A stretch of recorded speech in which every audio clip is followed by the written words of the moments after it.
Magandang buhay! Kumusta na mga bata? Batid ko na kayo ay sabik na muling matuto ng mga bagong aralin. Ako ang inyong magiging life streamer teacher sa Pilipino sa araw na ito. Ako si Ma'am Liberty Nagradio. Halina't ating hinangin ang inyong kaalaman sa signaturang Pilipino. Handa na ba kayo? Kung ganon, maaari ba ninyong i-click ang like button? Magaling! Atin ang pagyamanin ng inyong kaalaman. Ang layunin natin sa araw na ito ay malinang ang mga sumusunod na kasanayan. Una, nasasagot ang mga tanong tungkol sa napakinggan, nabasang pabula, kwento, tekstong pang-impormasyon at usapan. At ikalawa, nagagamit ng wasto ang mga panghalik at pangalan sa pakikipag-usap sa iba't ibang sitwasyon. Bago natin simulan ang ating aralin, ay huwag kalimutan ng ilang paalala. I-click ang like o heart button at i-type sa comment box ang inyong pangalan at paaralan kung saan kayo nag-aaral upang makita ng inyong mga guro na kayo ay dumalo sa ating live streaming ngayon. Ihanda rin ang inyong ballpen, papel o kwaderno upang maitala ang mga mahalagang impormasyon na inyong matututuhan upang makatulong sa mabilis na pagkaunawa ng inyong aralin. Halina at atin ang simulan ang masayang talakayan sa pamamagitan na Katambal po, hulaan mo, kung saan kailangan ninyong hulaan ang kaparehang tauhan ng mga nasa larawan na aking ipakikita. Ang mga tauhang ito ay karaniwan na nating narinig sa mga kwentong pambata. Handa na ba kayo? Magaling! Ang nasa unang larawan ay si Tipaklong. Kilala ba ninyo kung sino ang kanyang kasama sa isang sikat na kwentong pambata? Ito ay nagsisimula sa letrang L. Ang tauhang ito ay may angking kasipagan. Kilala nyo ba kung sino siya? Sige nga, type lang sa ating comment box ang inyong sagot. Magaling! Sa Silanggam. Para sa ikalawang larawan, ang daga. Sino kaya sa inyong palagay ang kanyang makisig at matapang na kasama sa kwento? Itinuturing siya na hari ng kagubatan. I-type lang sa comment box ang inyong sagot.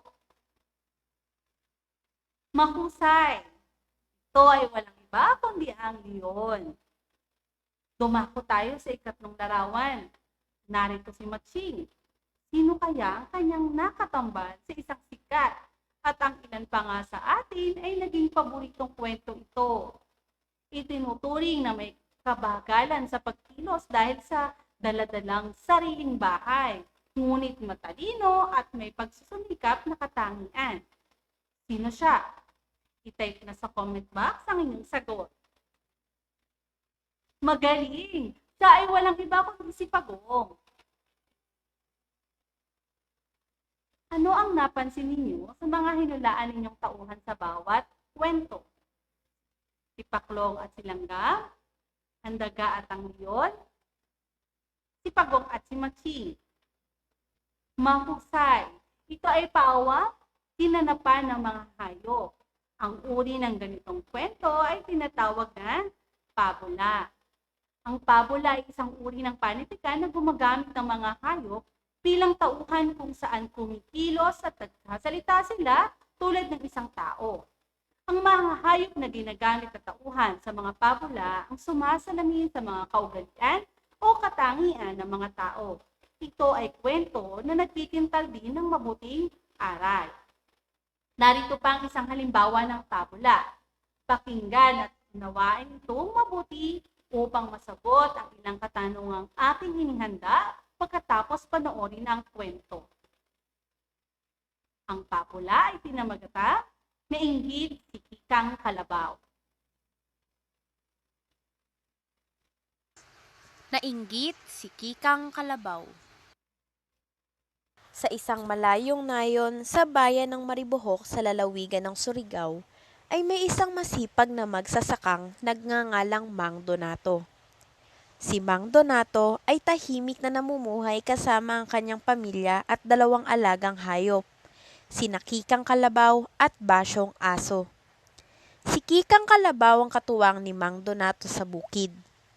Masipag ito sa pag-aararo at wala ring reklamo sa pagbubuhat ng mabibigat na bagay, kaya naman mahal na mahal siya ng kanilang amo. Laging may nakahandang sariwang damo at malinis na tubig para sa kanya si Mang Donato. Binibigyan din siya ng pagkakataong maglublob sa putikan lalo na kapag kainitan ng araw upang maginhawaan ang kanyang katawan. Sa gabi naman, ay pinagpapahinga siya sa isang kubong malapit sa bahay ng mag-anak. Sa kabila ng maayos na kalagayan, ay hindi masaya si Kikang Kalabaw.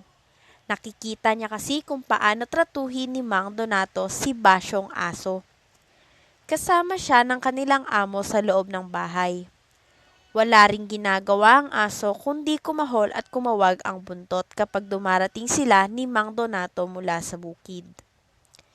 Tuwang-tuwa namang hahaplusin ni Mang Donato ang mga tainga ng aso. Magpapakandong ang aso kay Mang Donato at saka siya hahalik-halikan nito na labis namang ikinutuwa ng amo. Buti pa si Basyong Aso. Ang madalas na maibulong ni Kikang Kalabaw sa sarili. Nasa bahay lang siya at hindi nahihirapan sa bukid katulad ko. Subalit mas mahal pa siya ni Mang Donato kaysa sa akin.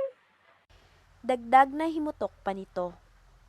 Habang tumatagal ay lalong lumalaki ang inggit ni Kikang Kalabaw sa kapwa-alagang si Basyong Aso. Paano ba naman kasi madalas niyang makitang binibigyan ni Mang Donato ng pagkain mula sa kanyang sariling pinggan si Basyong Aso. Tuwang-tuwa ang buong pamilya sa pagsayaw-sayaw ng aso at pagkawag-kawag ng buntot nito kapag ito'y tinatawag. Paano kaya ako mapapansin at mas mamahalin din ni Mang Donato? Kung gagayahin ko kaya ang ginagawa ni Basyong Aso, ay mapamamahal na rin ako sa kanila? Tanong nito sa sarili habang nalulumbay na nagpapahingang mag-isa sa kanyang kubo. Tanging mga lamok na umuugong sa kanyang tainga ang kasama niya sa mga tahimik na gabing katulad nito. Samantalang si Basyong Aso ay natutulog sa isang malambot na higaan sa ibaba ng kama ni Mang Donato. Nakatulugan na ni Kikang Kalabaw ang kanyang mga sama ng loob. Medyo nababawasan lang ito kapag muli siyang pupuntahan ni Mang Donato sa umaga at saka siya tatapik-tapikin ito bago bigyan ng almusal niyang damo at tubig. Subalit hindi nawawala sa kanya ang pag-iisip ng paraan kung paano niya mahihigitan ang pagtingin ng amo kay Basyong Aso. Isang araw, nakaligtang itali ng katiwala ni Mang Donato si Kikang Kalabaw sa posteng nasa bungad ng kanyang kubo. Tuwang-tuwa si Kika. Ito na! Ito na ang pagkakataon ko! Ang halos pagsigaw na wika nito. Gagayahin ko ang mga ginagawa ni Basyong Aso para kay Mang Donato. Tingnan ko lang kung hindi matuwa at mas mahalin pa ako ng amo ko. Ang tila tiyak na wika pa nito. Patakbong pumasok si Kikang Kalabaw sa loob ng kusina ni Mang Donato. Nadatnan niya itong mag-isang kumakain ng tanghalian. Dali-dali siyang sumugod sa kinauupuan ng magsasaka at kinawag-kawag ang kanyang buntot tulad ni Basyong Aso, habang patalon-talon at patakbo-takbo. Sa katatalon niya ay natabig niya ang mesa, kaya't naglaglagan ng mga pagkain at nangabasag ang mga pinggan, baso, at iba pang bagay na nasa mesa. Bigla rin siyang naupo sa kandungan ni Mang Donato habang walang humpay niya itong hinalik-halikan. Tulong! Tulungan niyo ako! Dahil sa malakas na sigaw ni Mang Donato ay nagtakbuhang pumasok sa kusina ang kanyang buong pamilya at mga katiwala. Dali-daling hinatak ng isang katiwala ang tali ng kalabaw at dinala ito sa kalapit na kubo. Anong pumasok sa utak mong kalabaw ka? Muntik mo nang mapatay si Mang Donato sa ginawa mo. Magtatanda ka na ngayon at hindi mo malilimutan ang araw na ito. Ang galit na sigaw ng katiwala habang pinapalo ang kalabaw dahil sa ginawa nito. Tunay ngang ang pagiging mainggitin ay hindi nagbubunga ng mabuti.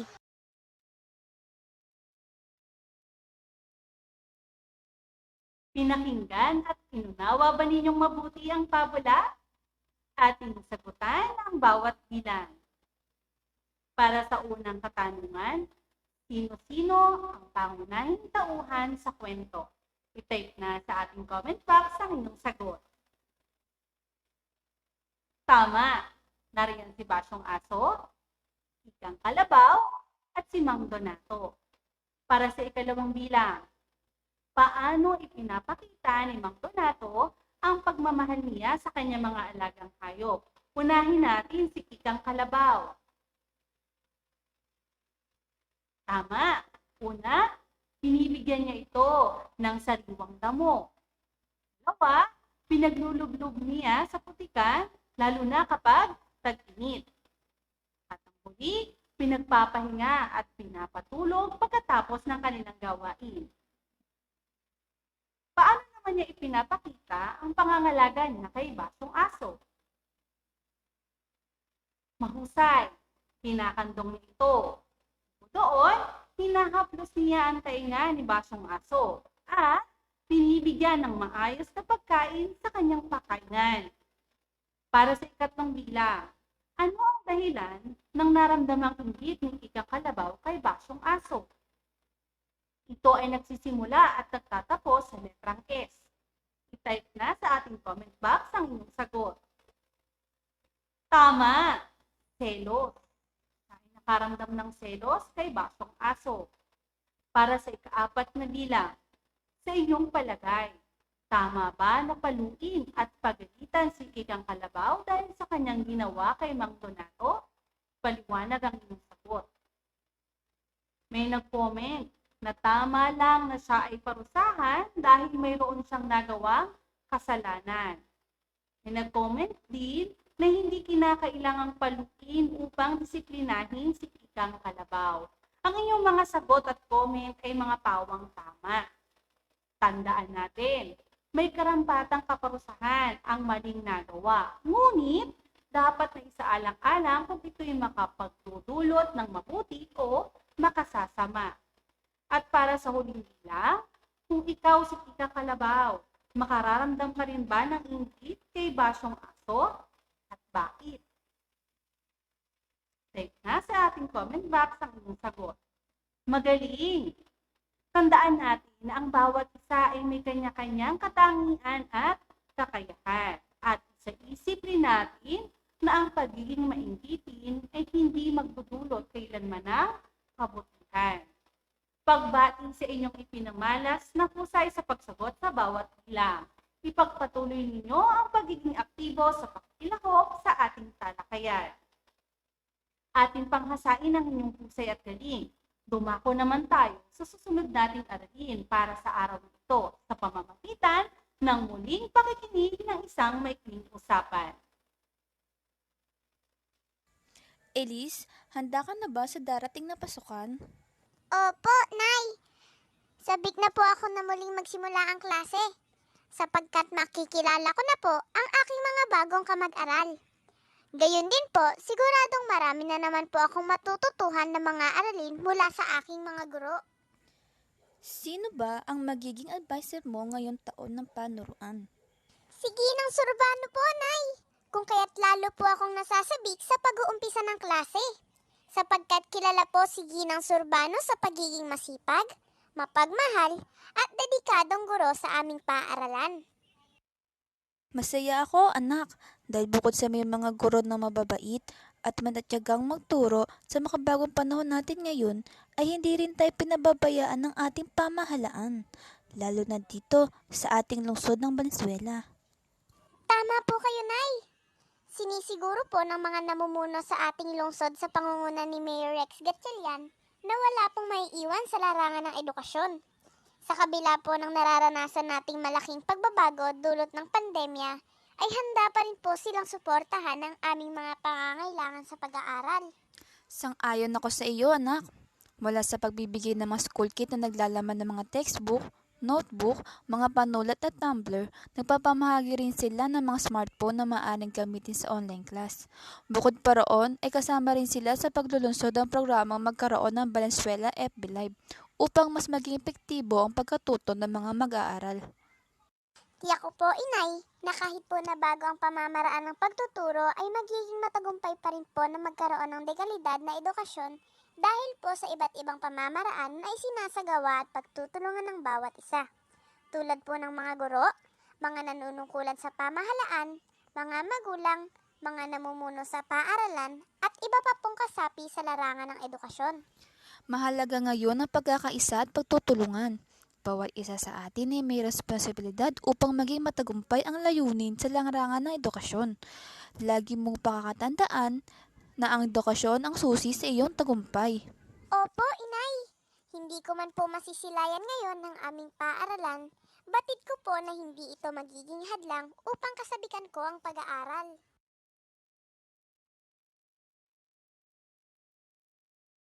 Nakinig ba kayong mabuti sa usapan? Kung gayon, handa na kayong sagutin ang mga tanong tungkol dito. Para sa unang bilang, ano ang pangalan ng mag-aaral sa usapan? A. Agatha, B. Elise, C. Minerva. Type lang ang letra ng inyong sagot sa ating comment box. Magaling! Sa ay si Elise. Para sa ikalawang bilang, saan ang nakatira ang mag-ina? A. Pasig, B. Quezon City, C. Valenzuela. Type na ang letra ng inyong sagot sa ating comment box. Magaling! Sila ay nakatira sa lungsod ng Valenzuela. Para sa ikatlong bilang, ano ang propesyon ni Ginang Surbano? A. Arkitekto, B. Doktor, C. Guro. I-type na ang sagot sa ating comment box. Galing! Si Ginang Surbano ay isang guro. At para sa huling bilang, alin ang hindi nilalaman ng school kit na ipinamimigay para sa mga mag-aaral ng Valenzuela? A. Notebook, B. Smartphone, C. Textbook. Type na ang inyong sagot sa ating comment box. Tama. Letter B. Smartphone. Balikan natin ang inyong mga naging sagot sa bawat bilang. Elise, Valenzuela, guro, at smartphone ay mga salita o ang mga salitang ito ay tinatawag nating pangalan. Ang pangalan ay bahagi ng pananalita na tumutukoy sa ngalan ng tao, bagay, hayop, lugar, at pangyayari. Narito pa ang ilan sa mga halimbawa ng mga pangalan. Para sa ngalan ng tao, nariyan si Mayor Rex Gatchalian, guro, at ang ating Pangulong Rodrigo Duterte. Para sa ngalan ng bagay, computer, libro, Samsung. Para sa ngalan ng hayop, aspin, baka, ibon. Para sa ngalan ng lugar, Valenzuela People's Park, simbahan at paaralan. At para naman sa ngalan ng pangyayari, nariyan ang kaarawan, Pasko at Fiesta. Ang pangalan ay may dalawang uri. Ito ay ang pantangi at ang pambalana. Ang pantangi ay tumutukoy sa tiyak na ngalan ng tao, bagay, hayop, lugar at pangyayari. Ito ay nagsisimula sa malaking letra. Halimbawa ng mga pangalang nasa uri ng pantangi ay Mayor Rex Gatchalian, Samsung, at Valenzuela People's Park. Samantalang ang pambala naman ay uri ng pangalan na tumutukoy sa pangkalahatang ngalan ng tao, bagay, hayop, lugar at pangyayari. Ito ay nagsisimula naman sa maliit na letra. Ang mga halimbawa nito ay guro, computer, libro, paaralan, at kaarawan. Upang hindi magpaulit-ulit ang paggamit ng pangalan sa pangungusap, talata, o pakikipagtalastasan, gumagamit tayo ng tinatawag na panghalip. Ang panghalip ay salitang humahalili o pamalit sa ngalan ng tao, bagay, hayop, lugar at pangyayari. Narito ang mga halimbawa ng panghalip. Ako, ikaw, tayo, kami, sila, ito, iyan, doon, dito, kayo. Lahat, alinman, sino man, at ilan man. Narito ang ilang halimbawa ng pangungusap na ginagamitan ng pangalan at panghalip. Para sa unang pangungusap, sina Klein, Shana at Yuri ay magkakamag-aral. Sila ay kabilang sa pangkat Crisostomo. Klein, Shana at Yuri ang ginamit na pangalan sa pangungusap. Samantalang ang salitang sila ang ginamit na panghalili o pamalit sa pangalan. Para sa ikalawang pangungusap, ang textbook at module ay ginagamit ng mga mag-aaral. Ito ay tinuturing na kagamitang pampagkatuto. Mula sa pangungusap, ang textbook at module ang ginamit na pangalan. Ang ito naman, ang panghalip na ginamit upang palitan ang pangalan. Ating subukin ang inyong natutuhan sa ating tinalakay na aralin. Narito ang unang pagsasanay na aking inihanda para sa inyo. Piliin ang pangalang hindi dapat mapabilang sa pangkat at tukuyin ang uri nito. Para sa unang bilang, kalye, kuya, lola, nanay. Aling pangalan ang hindi na pagbilang sa hanay? I-type nga sa ating comment box ang inyong sagot. Magaling ang salitang kalye dahil ang mga kahanay na salita nito ay pawang mga ngalan ng tao. Anong uri ito ng pangalan? Ito ba ay pantangi o pambalana? Mahusay, ito ay pambalana. Para sa ikalawang bilang, pambura, papel, parke, plato. Aling pangalan ang hindi napabilang sa hanay? Type lang sa ating comment box. Magaling ang salitang parke dahil ito ay ngalan ng lugar, samantalang ang mga kahanay nito ay napapabilang sa ngalan ng bagay. Anong uri ito ng pangalan? Tama, ito ay pambalana. Para sa ikatlong bilang, Luzon, Mindanao, Valenzuela, Visayas. Aling pangalan ang hindi napapabilang sa hanay? Type lang sa ating comment box. Tama, ang salitang Valenzuela dahil ito ay ngalan ng lungsod. Samantalang ang Luzon, Visayas at Mindanao ay mga pulo. Anong uri naman ito ng pangalan? Husay, ito ay pantangi. Para sa ikaapat na bilang, binyag, punyo, kaarawan, kasal. Aling pangalan ang hindi napapabilang sa hanay? I-type na ang inyong sagot. Tama, ang salitang hunyo dahil ang kahanay nito ay mga ngalan ng pangyayari. Anong uri ito ng pangalan? Mahusay, ito ay pantangi. Para naman sa ikalimang bilang, Globe, Nokia, Samsung, Vivo. Aling pangalan ang hindi napapabilang sa hanay? Type na ang sagot sa ating comment box. Mahusay ang salitang globe dahil ang mga kahanay nito ay mga tatak ng gadget tulad ng cellphone. Anong uri ito ng pangalan? Tama, ito ay pantangi. Mahusay ang inyong ipinamalas na galing. Atin panghasain ang inyong isipan sa ikalawang pagsasanay. Piliin ang angkop na pangalan o panghalip sa bawat bilang. Para sa unang bilang, dito patlang ilagay sa tabi ko ang aking salamin. A, ako. B, ko. C, mo. I-type na ang letra ng inyong sagot sa ating comment box. Magaling. Dito mo ilagay sa tabi ko ang aking salamin. Para sa ikalawang bilang, nakapunta na ako sa patlang, malamig aking maroon. A, Africa. B, Amerika. C, Apali. Type na ang inyong sagot sa ating comment box.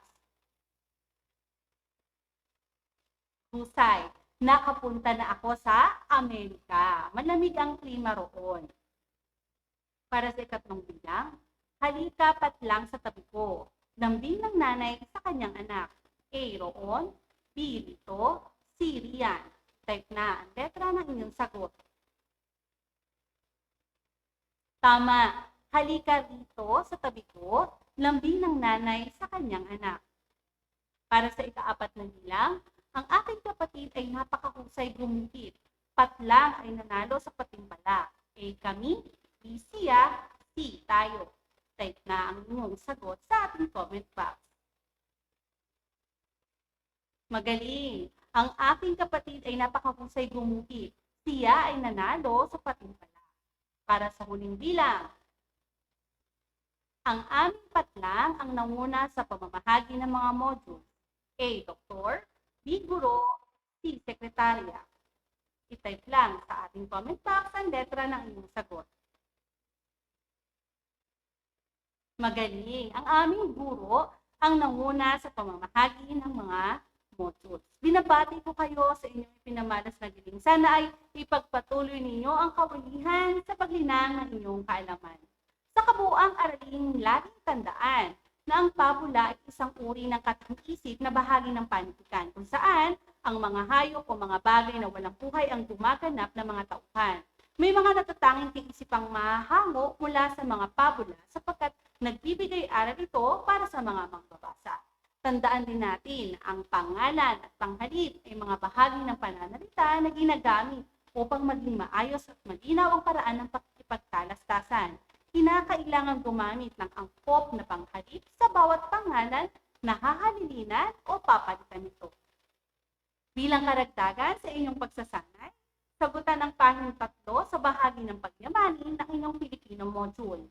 Ang mga gawain na ito at sana ay nasasagutan sa nabanggit na pahina ang lubos na hahasa sa inyong natutuhan sa aralin na ating tinalakay ngayong araw. Dumako na tayo sa oras ng tanungan.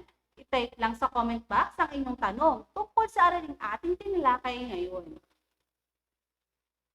Mula kay Steven ng Gente de Leon Elementary School, magkapareho lamang po ba ang pabula at parabola? Magandang katanungan yan, Steven. Magkaiba ang pabula at parabola. Ang pabula ay kwento na ang pangunahing tauhan ay hayop o bagay. Samantalang, ang parabola ay kwentong hinango sa Biblia. Subalit ang dalawang uri ng kwentong ito ay parehong kapupulutan ng magandang aral.